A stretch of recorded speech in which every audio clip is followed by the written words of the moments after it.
ladies and gentlemen. The very word secrecy is repugnant in a free and open society, and we are, as a people, inherently and historically opposed to secret societies, to secret oaths, and to secret proceedings.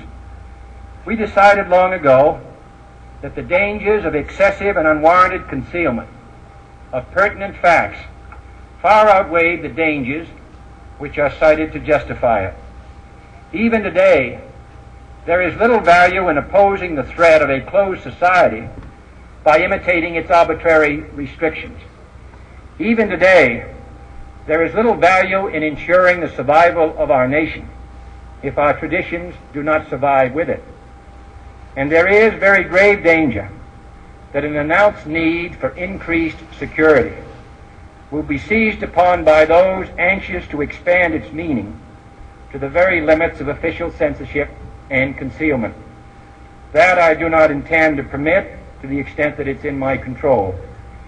And no official of my administration, whether his rank is high or low, civilian or military, should interpret my words here tonight as an excuse to censor the news, to stifle dissent, to cover up our mistakes, or to withhold from the press and the public the facts they deserve to know.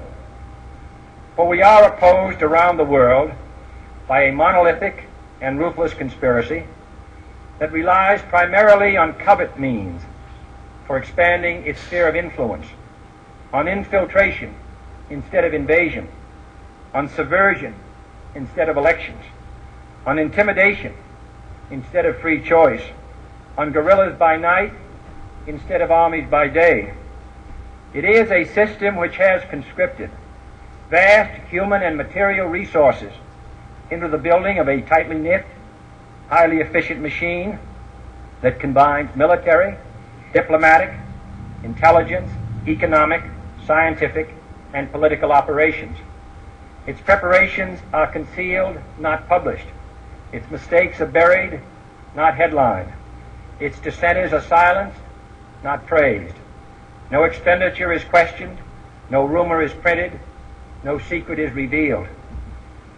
No president should fear public scrutiny of his program, for from that scrutiny comes understanding, and from that understanding comes support or opposition, and both are necessary.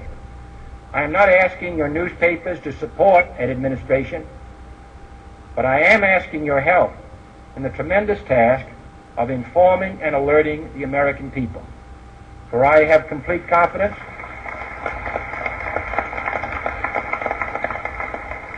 in the response and dedication of our citizens whenever they are fully informed. I not only could not stifle controversy among your readers, I welcome it. This administration intends to be candid about its errors. For as a wise man once said, an error doesn't become a mistake until you refuse to correct it. We intend to accept full responsibility for our errors, and we expect you to point them out when we miss them. Without debate, without criticism, no administration and no country can succeed, and no republic can survive. That is why the Athenian lawmaker Solon decreed it a crime for any citizen to shrink from controversy.